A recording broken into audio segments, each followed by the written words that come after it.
research area. Now, different groups do it different ways.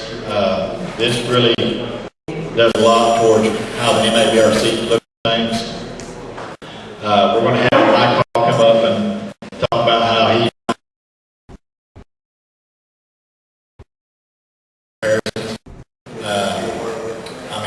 it really boils down to everybody's got their own way of doing things. All we can do is give you the best things that we can think to do and go from there. Locating an area to research, the best thing that you can start off doing is getting topo maps out and start looking at them. Look for waterways, gullies, ravines, anything that would be prime habitat for Bigfoot. You can actually go to Bing.com. They've got a new mapping program that lets you take the terrain elevations on a topo map, superimpose them on an aerial photo, and it makes it the 3D. You're actually looking at mountains and hills, ravines. You can fly down through there and look at them. And of course, you can also go to the U.S. Geological Survey site and buy the maps from them. Here's basically a view of our research areas up in Adair County. As you can see, all these little red boxes are what's called thumbtacks. Those thumbtacks represent a Class A sighting. This has been the result of about 5 to 6 years worth of research. Most of these tags are sightings that have occurred by MABRC members. You can't really see it, but right down through here, well, this thing will work. Right down through here is a high voltage power line right of way. Now, a lot of folks have probably seen these things. They're about 100 foot wide, nothing but clear cut, and there's a high voltage power line that goes down through it. What's so great about this is it comes all the way up through here, and you notice all the sightings in this area happen within a mile of it. So we figure that they're using this high voltage power line right of way to move back and forth between these areas. The reason we know that, we've seen a white Bigfoot down here. We've seen him right here, and we've seen him up here. It's the same white Bigfoot. He keeps using this whole area to travel. So that really kind of adds a lot of credence to the idea that they're using these right-of-ways. You need to focus in on areas. This right here is a game preserve. These are all sightings or incidents that have happened in this area. Basically, the people that live in this valley here claim that there's at least 12 of them. We've got reports where they've come and raided people's trash cans. There is a home garden that has a fence 12 feet high with barbed wire on top of it. We're not talking strands of barbed wire. We're talking a circular barbed wire like you see in prisons. And, that ain't to keep the deer out. That's to keep something even bigger out. We also had a report, you can't really see it, but it's down in this area here where the landowners had some chicken houses and they kept losing chickens. They see trails of feathers going out from the doors. Apparently a Bigfoot had seen them going and opening their doors at the end of the chicken houses and going in, because what the Bigfoot was apparently doing, he was going up there, opening the door, scooping up some chickens, closing the door, and walking off. Well, it finally come to a head. The landowner was walking down by the chicken house, and he heard a commotion, and as he turned around the corner, he ran right into the Bigfoot with his handful of chickens. So after the Bigfoot, had a big shock of surprise, or a big look of surprise on his face, he dropped the chickens, and the landowner was sprawled back because, he made contact with him. And the Bigfoot just looked at him, picked up a couple of chickens, and walked off. So, here was a Bigfoot that knew enough that, hey, I can scoop up a couple of chickens. I close the door, they'll never know that they're missing. Plus I'm not letting them out, so they'll be back here, there'll still be more chickens in there. That's just speculation, but the fact that when he come around that corner and run into that Bigfoot and he dropped off his chickens and just stared at him and picked them up and kept on going, That pretty much convinced him that it was Bigfoot doing it all that time. This is Oklahoma Research Area 1. This area here is known as Skillyville. And we call it Skillyville because to the Cherokee, skilly is something bad in the woods. It pretty much covers a lot of different things. But when you talk to a lot of Cherokees up in our area, when they say skilly, they're talking about Bigfoot. As you can see, we've got a lot of activity centered in several different locations there. We call this a nursery because for the last 5 to 6 years, we've seen the footprints that we found get bigger and bigger and bigger every year. And they stay the same general shape. Is that the area we're at? No. No. We were further down. Is that straight line? Is that the highway? Or? No, that's the high voltage power line right away. Okay. It cuts right through the middle of that valley there. And this is where we started getting the idea that they use the right of way to travel on. And those are all rivers, right? Huh? If you'll go back a slide, those are all rivers coming down from the northeast corner. It's okay to see it.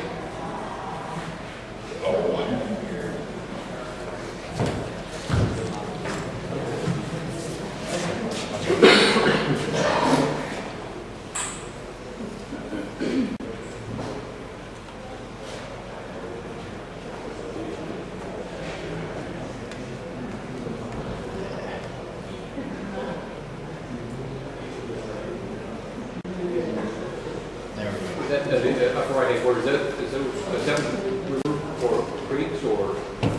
It's right here. Those out there? Yeah. Those are logging roads. So basically those roads don't exist no more. There's an older view of it, but we have walked up into this area here. There's a lot of bluffs and overhangs. I mean, just all kinds of wild stuff. We've actually recorded a scream that we figure is a warning scream because if we go into an area where we got activity where they're throwing rocks and stuff at us, and we'll play that scream, they leave. So we figure it's a warning. It occurred because one of our female researchers, and I know it's kind of crappy to say, but it was that time of month, went and used the bathroom behind one of the vehicles. And no sooner did she get done, we had a scream come at us. And this area here, we know there's a female with some juveniles there. So we think that she caught wind of another female, she felt threatened. Now this is research areas 2 and 3. This is where we were at. Here is the river reed. This whole area here is river reed. One of the things that led us here was we had several sightings down here by a cemetery. So we found out about this river reed and we started researching down there. And come to find out, within a mile of this, there's been over 12 sightings in the last 6 months. And that's not by MABR researchers. This is by other people that are coming forward now. Here's another view of research area 2. Just a couple extra views. Now, basically prominent features for an area, you got water sources, food sources, natural cover and concealment, natural or man-made avenues of travel. That's a lot of things that we look for. There's a major waterway in the area. We concentrate on that. Food sources could be like chicken houses, deer, well-stocked ponds with fish, anything that they can feed off of. We got an area over in Arkansas that one of our researchers was checking out that had a fish hatchery on one side of the place and a blackberry farm on the other side. And I mean, smorgasbord. They were well fed in that area. So just stuff like that you look out for. Watersheds, lakes here in Oklahoma, you know, we basically got a lake, rivers, creek, just about everywhere you go. We figure each watershed can support a Bigfoot troop. And that's pretty much a popular belief here in Oklahoma with the researchers. You know, a watershed, if it's in a rural area, you've got Bigfoot. Each lake can support a Bigfoot troop. Interconnecting waterways and dependable water sources are great things to look for.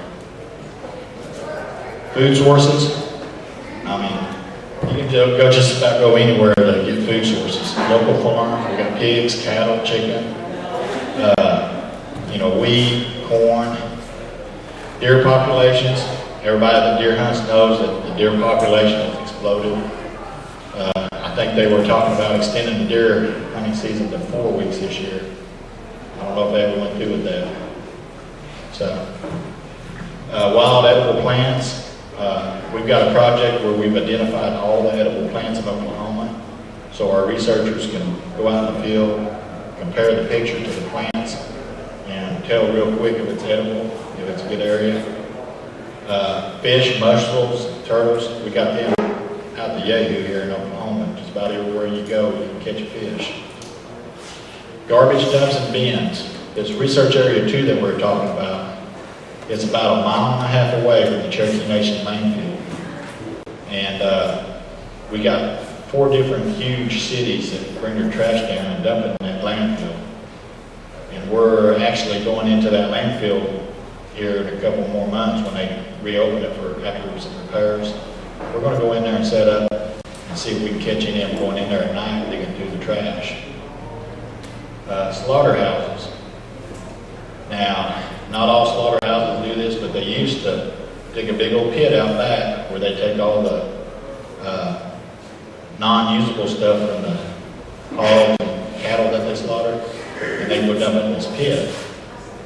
Quite a few of the ones in the backwoods areas, rural areas, some of them still do that. The white Bigfoot I was talking about, that's how we caught on to him. Back in '96, one of the local slaughterhouses, which was dumping their stuff in a pit, had this white Bigfoot come up and actually get aggressive with them on several occasions. And he was at this pit digging food for food. So, cover and concealment. You got box valleys, bluffs with overhangs, sheltered valleys, heavy foliage, abandoned quarries. You find these places that would really benefit hiding for a Bigfoot. I mean, pretty good chance you're going to find them in there. Avenues to travel on. You got railroad lines, pipelines, electric utility right-of-ways, old road beds, old trails, dikes. We're real serious about that because we got so many old road beds and railroad tracks, and you guys got a lot of pipelines down there in Texas, don't you? A lot. And when you look at them, it's just like a highway, for wildlife. They can get down that without having to go through briars and stuff like that. Now, sighting reports. The best thing to do on sighting reports is go to all the major group websites that post their sighting reports there, and go back about 5 years in your area, and you'll start getting a pretty accurate idea of where to go. Only use ones that an actual sighting occurred, because if you go and chase after every one that somebody heard a rock or what they thought was an owl, something like that, you're going to end up doing a lot of chasing your tail on that. But you need to know all the details that may be critical, like, which direction did it go? Was there a mountain that it was heading for? Stuff like that. Places to look for sighting reports. BFRO, they've got the largest sightings database reports. You got GCBRO, you got Texas Bigfoot. Of course, they're only Oklahoma, Texas, Arkansas, and Louisiana.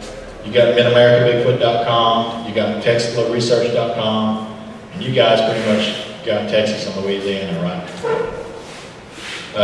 OregonBigfoot.com and BigfootEncounters.com. You look for your area and just kind of dig on to all them reports, and you'll start getting details about what areas to go to. And talk to the locals. And I'm going to let Mike take over on this because he's pretty good at talking to the locals. So, you want to come on up and... Okay.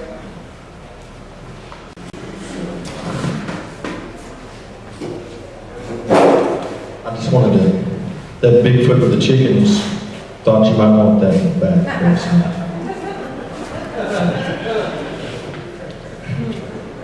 Little joke.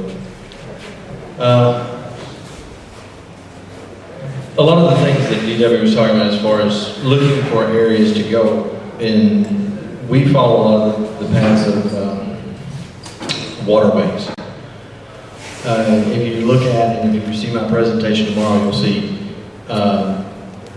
Texas and basically the whole area. There are rivers and waterways, and what I focus on, what I'm going to talk about tomorrow, is you have the Trinity River, the Neches River, the Angelina River, the Sabine River, and when you go from west to east, starting at the Trinity and to the Louisiana state line, you're only looking at about 120 miles. So within 120 miles east to west, you have 4 rivers that run from North Texas all the way to the Gulf.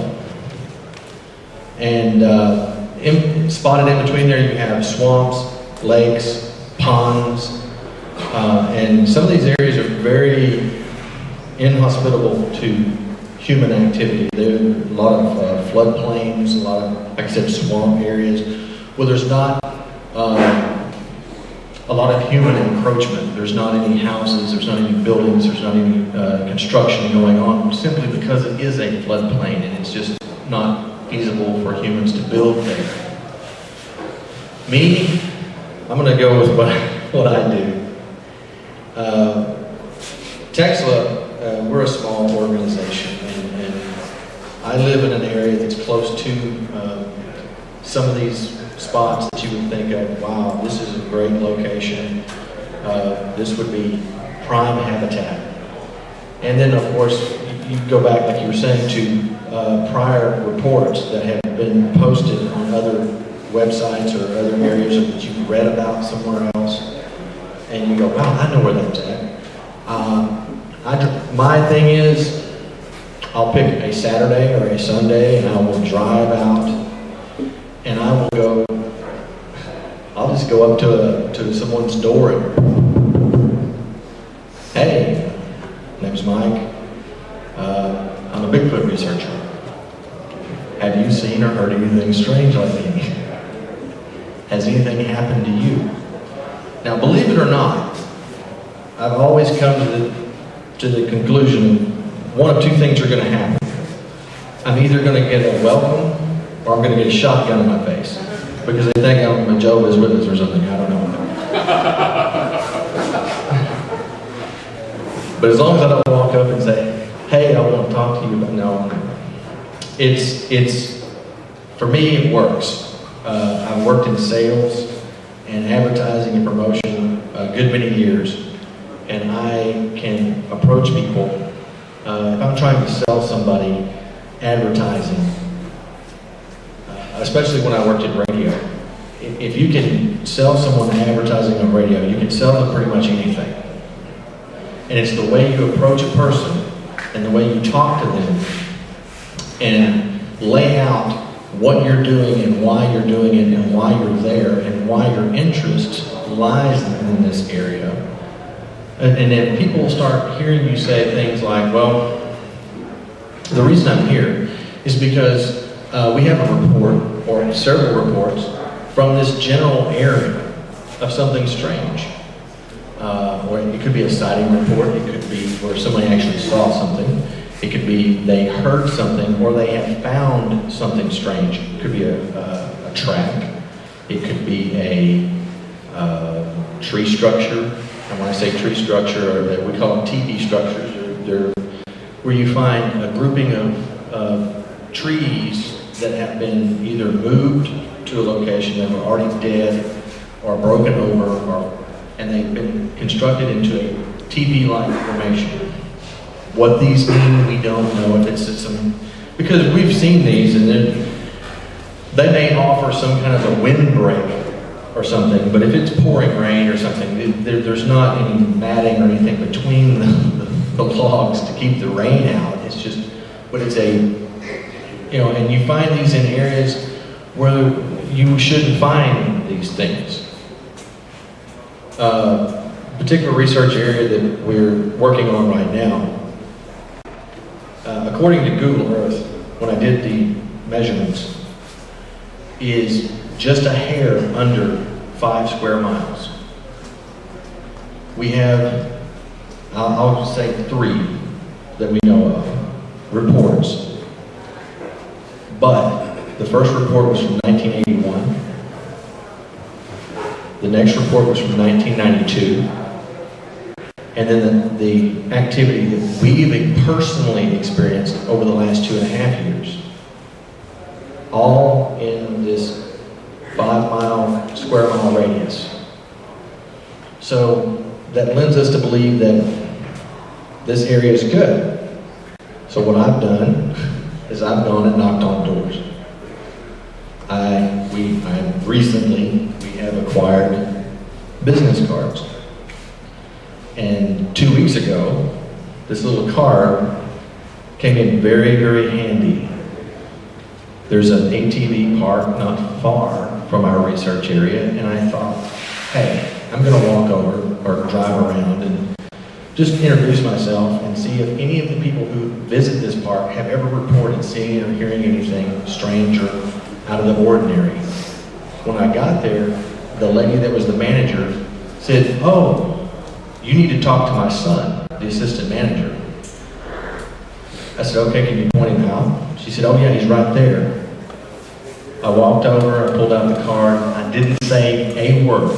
I simply did this. He looked at it and went, oh yeah, they're here. Really? Anything happen? Sure. I've had 2 things happen since last November to himself personally. He related his incidences, and then he says, by the way, there's a lady that's staying here with her husband in this big motorhome you see over here. He said, you might want to talk to her. Oh, really? Why is that? Well, because she saw one just last week. So here we were, simply just knocking on a door, basically, asking the question, presenting the information that we had as far as who we were and what we were doing. And we got 3 reports. His 2 incidences, and then another witness that had one that was only a week old. Basically in the same research area where we've had encounters going back to 1981. 30 years. Then you ask yourself, why 30 years in this one area? And tomorrow you'll see on the eastern side of this river is swamp. It's floodplain. If any rain whatsoever happens in this area, it just floods. We were in this area one time. It was so muddy and so flooded, we could not drive our vehicles anywhere near the river. The landowner had 2 6-wheel amphibious ATVs, which means you can drive it right off in the river and float like a boat and just go. He said, oh, you guys can use these. We were grateful to have them when we started running into this stuff, because black swamp water, thigh deep, chock full of water moccasins and everything else to get to the locations where we put out our recorders and cameras. And tomorrow you'll hear the results of one of those. And in fact, I think it was the location that was the furthest away from our camp. And it took us, I don't know how long to get there. I mean, it took us a while to go through all this muck and swamp and to get to this location. But knocking on doors, simply asking the question. I know that some people may be uncomfortable in saying, well, I'm Joe, I'm a Bigfoot researcher. You know, I have had people go, oh, okay. Have you seen him lately? Well, no. But, you know, not since 2005. That's another story. Simply getting out and asking the question doesn't hurt anything. If you're too prideful a person to worry about how your feelings are going to feel if someone laughs or scoffs at what you do, then you may need to look at yourself in the mirror and go, is my heart really in this? If it bothers me that bad, if somebody makes fun of me? Because quite frankly, and excuse my French, I don't give a damn anymore if someone pokes fun or laughs. Tom Powell, who's going to speak tomorrow, had one of the best reactions that you can give to someone who starts poking fun at what you're doing. Beat them to the punchline. Make it a joke yourself, because then they have nowhere else to go. So don't be afraid of saying, I'm a Bigfoot researcher. Have you seen something? Have you heard something? Have you found something? Knocking on someone's door out in the country in the sticks, I grant it, it's not a safe way to do things in some areas, because they may think you're the ATF or a Jehovah's Witness or some other person, the IRS. Which brings me to another point. The way you dress, your appearance, is important. You don't necessarily need to look like I do today. Usually when I go knocking on doors, I'm wearing my boots and my jeans and maybe a golf shirt and a ball cap. That way I don't look like somebody official coming to your house to say, well, you owe us $50,000 in back taxes and we're going to repossess your house. Because believe me, a lot of people out there may think those things. So just be mindful of what you wear, how you present yourself, and just simply ask the question. That's all I do. What we do is, like Bob pointed out to me earlier, and like DW pointed out, the areas that we go have history of sightings, waterways, food sources, places of cover, places that humans don't go into very often or at all for various reasons. Either it's too rough terrain, too hard to get to, or just too inhospitable to hang out in. So they have no reason to move from that area, and they hang around. That's the reason I feel the area that we work in right now has had such a long history. And I'm absolutely positive. We have 3 really good reports, but I'm positive that I've talked to people on those roads, driven those roads, that have looked me in the eye and said, no. Hadn't heard anything, hadn't seen anything, don't know anything about it. Nice to see you. I know in my heart some of those people have just lied to me. Because they don't want to be ridiculed, they don't want to pass other people on their property. These are farmers and ranchers. They don't want their cows disturbed. They don't want people traipsing through their property. And I understand that. But the question has to be asked. And the only way we're going to know is by asking the question. That's all I do. And if you do it, you're going to find that you may have luck. And it's the same as getting corporate sponsors and businesses and things of that to help with this project and this conference. The worst they can say is no. And that doesn't hurt at all. So if you're a researcher and you're interested in doing this, follow what DW laid out, look in those areas, find those places, and do the things that he does or I do.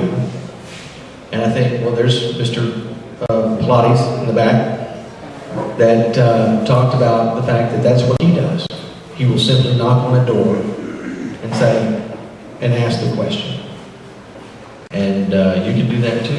It's very simple. And as far as the equipment that's used, you'll see tomorrow. Some of the things that we use in the field to research, you can go buy at a minimal price at Radio Shack, or at Fry's, or at any other electronic store. I mean, if you don't want to buy a brand new video camera or whatever, go to a pawn shop.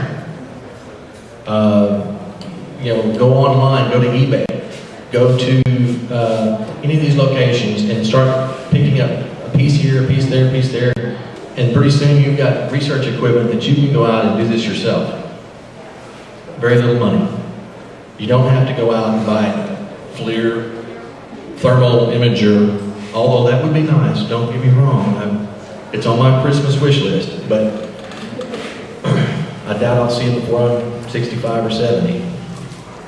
But I'm just saying, to actually do things yourself, it doesn't cost an arm and a leg.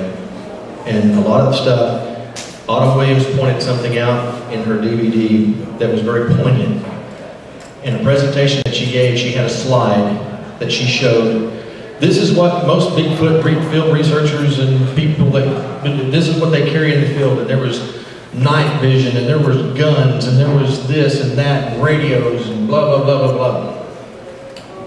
Then she showed a slide that said, this is what Dr. Jane Goodall and Miss Diane Fossey, two of the world's preeminent primate behaviorists ever. These were their field research tools. A compass, binoculars, a notepad, and a pencil. That's as basic as you can get. But if you want to go out and buy the toys and you got the funds to do it, by all means do it, but you don't have to. But ask the question. That's the only suggestion I have, is ask the questions. That's it. Anything else? Yes? I want to hear about the lost radio. The lost radio. Okay. You want me to give a brief, real quick? Okay. Within the last 24 hours, I was going to say, okay, Monday, was it Monday? Monday, these guys arrived and they were camped, I mean, way back. Roy, one of the members of MABRC, had just bought a set of the new Motorola radios. And he had his jacket on and he stuck one and he said, well, I'll stick one in my pocket. Put it in his pocket, jumped on his four-wheeler, and they went riding trails and blah, blah, blah. He gets back to camp, reaches in his pocket, and his radio's gone. Crap, I lost my radio. So they go hunting for it, never find it. It's gone. Right. Dave, who just spoke a few minutes ago before we came up, had put his coat on and realized he had some old pictures that he had in one of his pockets he forgot to take out and put up or whatever. And was like, well, I need, way back, when I get back to camp, I'll take those out, put them in my bag so I don't lose them. He gets back to camp, reaches in, he finds out a couple of pictures apparently falling out of his pocket while he was riding his four-wheeler, so he thought, well, I'll put these up, and I've lost two of the photographs. Yesterday afternoon, of course, a lot of you know that the rain came through. Randy Harrington, MABRC gentleman, had taken a film crew up into an area back up in this mountain area where he had put up a bait station that's pretty unique. Won't say too much about it, but it is really cool. And so they wanted to film this yesterday afternoon. So they went up and got up there and they were filming and they were coming down when the rain started. DW and everybody else, we were all here getting chairs and things arranged and making sure everything was in proper order, but they still had to go to Tallahena to pick up Dr. Jeff Meldrum and Tom Powell. So Randy comes back on his four-wheeler, these guys jump off, DW and him jump on with the tarps, they head back up because the rain's starting to come down, they throw tarps over everything, they come back down here in a mad rush, jump in the truck, go to Tallahena, and we're sitting here and it's after dark, finally these guys get back and they're like, oh man. Okay, who's going up on the ridge with us? So we all pile in, we go up to the ridge, and we sit there for a while, and I think they did some road walking and things like that. So we're sitting there, and we have this film crew from On the Fringe TV show.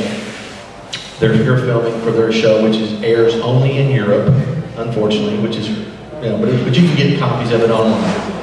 So they were up there, and Randy goes, hey, You want to go up to my bait spot and see what's going on? I mean, see how it looks at night? I was like, yeah, let's go. Tom Powell says, I want to go. I'm lost. Marvin Leeper, professor from Murray State College. So I want to go. So the four of us piled in the Polaris and we took off and we went up this trail and thing. We were pretty good ways from base camp and come up on the trail and there was a rock, large flat rock with a plastic bag on it and a rock holding the bag. We thought, now somebody's messing with us, you know. So Tom gets out, he looks at it, goes, yeah, throws the rock over there, picks the bag up, just tosses it in the bag. Says, we're not going to leave trash out here, so just, throw it in. So we go all the way back up in there to this bait station, and we look at it, man, it's really cool, yeah, this is right. So we walk back down, get on the Polaris. Randy asked Thompson, do you want to turn around here or what? He said, well, which way does this go? And he goes, well, it goes down and it cuts back over here. And he said, basically you wind back up on the road below base camp. He said, well, we just go that way. So we went that way. We go maybe a quarter of a mile or so. There's a rock structure in the middle of the trail. Can you pull that up? Got pictures here. Pull this up on the screen. This rock structure was in the dead center in the middle of the trail. And we come to a stop and we noticed that this is what it looked like. There's a water bottle here with two rocks on either side. Another flat rock underneath that. And a piece of wood under that, and a grouping of rocks here in a circle. So Tom gets out, he looks at it, and goes, well, he said, either somebody's fooling with us or, he said, if this is another research group, then this is a really poor offering to make to a Sasquatch. He said, this is silly. So he said, just throw the stuff, throw it. So I start taking this thing apart. And as I'm going layer by layer, throwing the rocks and the body, there's Randy pulling the flat rock off. There's the piece of wood. Okay, right in there, you can't see it, so go to the next slide. There is the lost radio. 4 days later. 4 days later, in a completely different location from where they think they lost it. Yeah, same trail, but different place. Just a different location. Wow. So the story's not over. So we're blowing our minds, just going, man, I cannot believe this. So we take it back to base camp, and the film crew was sitting there, and we thought, this is too surreal. They're going to think this was all set up to me or whatever. They were like, so when we got in, Tom says, wait, don't say anything. Just tell them to turn their camera on. Have him confirm that that's his radio before anything else is said. So I said, Roy, is this your radio that you lost? He goes, oh my God, where did you find, how did you find that? Where did you go? And then we told everybody, sit down, because you're not going to believe this. But I got pictures to prove it. So we told them, and we just all, at that point, we were all pretty well spent. I came back, went to bed. Today, as we were coming in, Randy pulled his Polaris up here, and he looked over at the bed, and that bag was still in there that we found in the first spot. So he's like, there's a trash can, I'm just going to, And he looks, and he says, there's something in the bag. He thought it was a receipt or something, so he reaches in. It was one of Dave's pictures that he lost. It had been placed in a bag, put in a rock, and then a rock placed on top of it. Sitting completely away from where they But this is in the last 24 hours, right up here. So that's kind of an interesting little sidebar to what's going on around here. We thought that was pretty mind-blowing. And the funniest thing, the most hilarious thing for me was when they were standing in the ATV and I got down to where the radio was, and I stood there looking down, and I reached down and pulled it up without saying anything, and I showed it to Randy, and his eyes, I've never seen somebody's eyes bug completely out of their head until last night. But Randy's eyes just were like, oh my God, you're kidding me. It was hilarious. So, folks, we're glad that you're here. I hope that you enjoy the rest of your day. I know we're going to have some other things we're going to talk about. Yeah, we're going to finish this up. We've got about 3 more slides. We're going to try to pull these up without breaking them. And, Go ahead, question. Talking about that high line, Yeah. highway form, and a quarter of a mile back of our house. She was home on Sunday morning. I was already going to church. She stayed home on Sunday morning. But there was one between our house and the neighbor's house, standing down there, and our dogs and the neighbor's dogs stayed on the carport. They wouldn't leave. There was one there that she seen. Is that local? Is that That's Greenwood, our Milltown. Arkansas?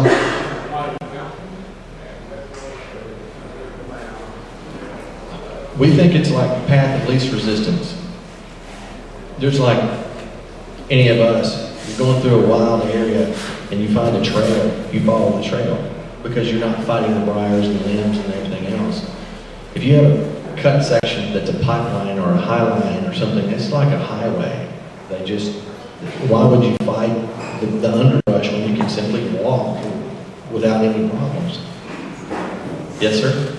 With these witnesses, do you take a statement and sit down and let them give you a narrative of what they saw, and you write it down and have them initial the mistakes and then sign it, or do you use a tape recorder?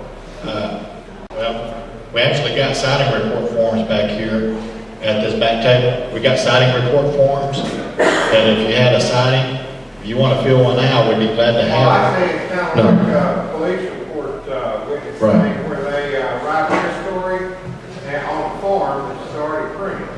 Yeah, Right. yeah, that's what it is. It's a form that we've got printed out with specific questions that we asked. Right. What do you have witnesses present? Would witness their signature, or do you? No, we just, basically they fill in the information, we get contact information, and somebody will contact them and say, we got a couple more questions, if you don't mind, we'd like to ask you. So, Yeah. Now, on our website, you can go to our website and there's a questionnaire yeah. that you just fill in and give us your contact. We'll contact you later. Well, Now, you need some way of authenticating and documenting those witnesses so the research will be viable. right. Now, what I do and what we do is that once we get that contact information and we go to that person face to face, I like to record let them tell the story and record that, and then ask permission. Of course, if they own property or whatever, we can come in and do research or whatever. That way, we can look for evidence of what they've reported. And I think DW can do the same thing. Get the permission to go in there and look to see if you can find physical evidence. I think that type of activity will give your group credibility. Well, absolutely, yeah. And of course, you get the frivolous people. I heard a bang on the side of my house, and it was a Bigfoot. How do you know it was a Bigfoot? Did you see it? That kind of thing. Yes, sir. On your rock structure in the middle of the logging road, Yes, sir. do you know footprints around that? Well, that's the thing. There was a heavy rain yesterday, and it looked like everything had been washed. There was a hillside there, and you could definitely tell that had just been, I mean, torrential through there. So had there been any prints, they were washed out. We did find what looked like it could have been a print, but it was too vague to, even call it a print. And of course, and I can agree, when something like this happens, even though you got protocols that you're supposed to follow, you just get so excited that We were thinking, somebody said something this morning, did you think about looking for fingerprints on it? yeah, Duh. yeah, we were so excited, like, wow, man, look at this, Oh, look at this. Yeah. No, we're guilty as anybody, we try to preach to our researchers, right? Randy was running around his ATV screaming he didn't have a camera. I'm standing there holding mine. I said, Randy, I got a camera right here. I guess the best way to say it is Keystone Cops. Everybody was trying to run around, just excited. So. But we did do something that Tom Powell said we needed to do.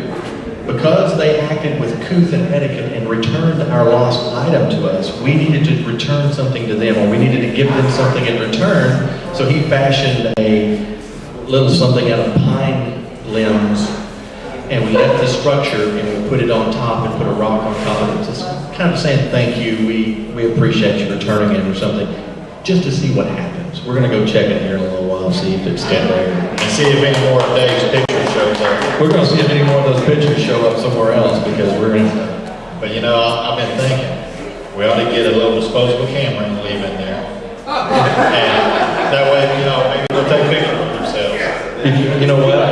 That may be great, but I bet you every one of them turn out fuzzy. They are fuzzy.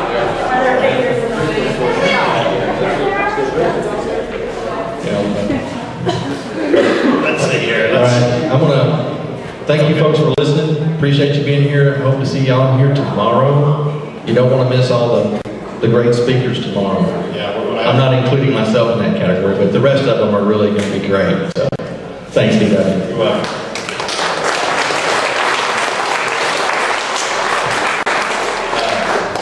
We met Mike last year here at the conference, and we've gotten to be really great friends with him. And he put his heart and soul into this conference this year, so we really do appreciate his help. One of the things that we do like to do is we like to hand out brochures, and like Mike said, the business cards and other advertisements. Talk to area residents, talk in restaurants. Now, Randy was actually down in my area here about, back in February, I believe it was. And he went to one of the local restaurants in my town.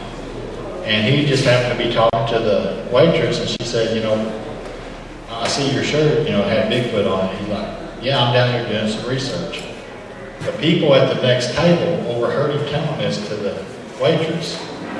And just so happened that he was coming back into town to stay that night before we left the next morning. So these people were calling around to all the local hotels trying to get a hold of Randy. They said, yeah, if a guy from Leavenworth, Kansas comes up there in this big gray truck, we need to talk to him, So Randy gets there to the hotel, and the woman at the counter goes, oh, you're from Leavenworth. Somebody called looking for you. And Randy's like, nobody knows I'm down here. He's kind of freaking out. So he calls me and says, hey, did you call up here looking for me? No, I just got through talking to you. So he was a little confused. So we went back the next day because he figured it might have been the waitress on the call.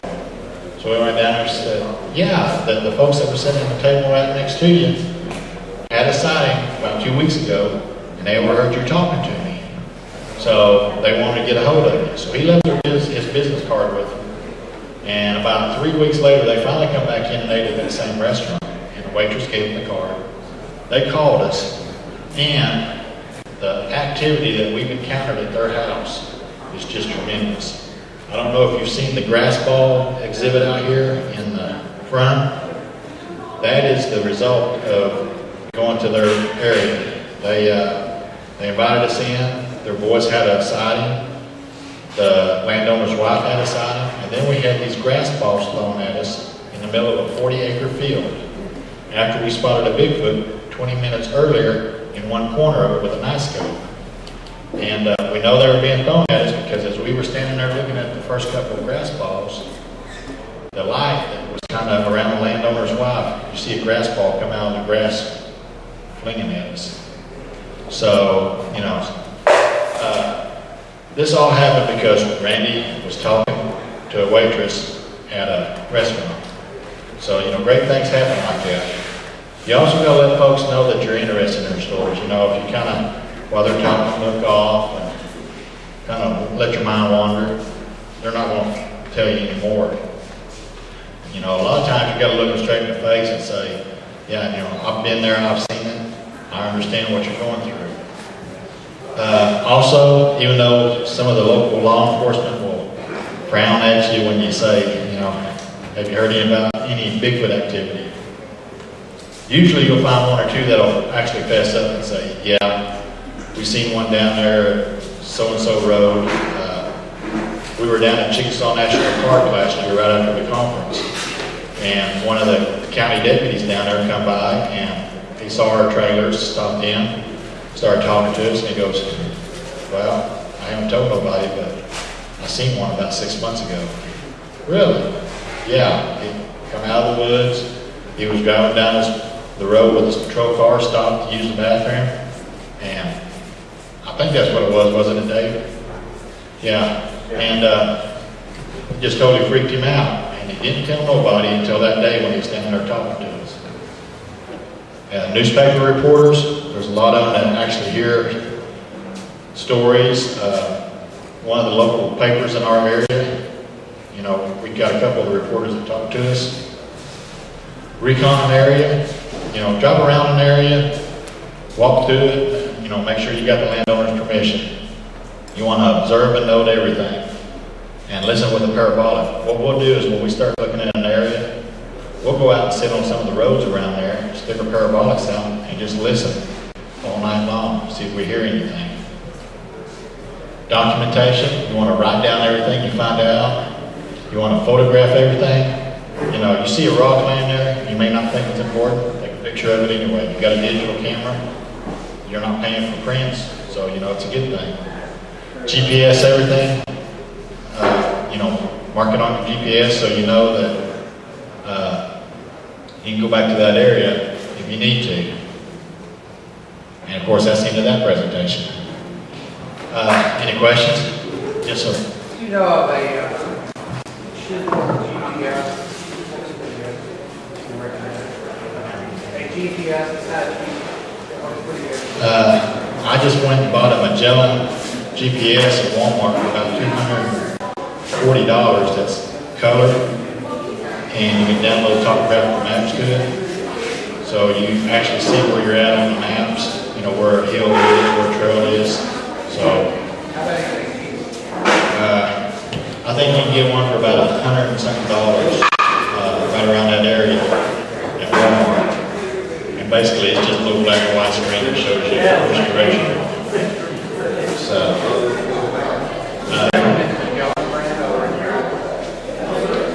really, they all have their disadvantages and advantages. So, pretty much, you got to remember you get what you pay for.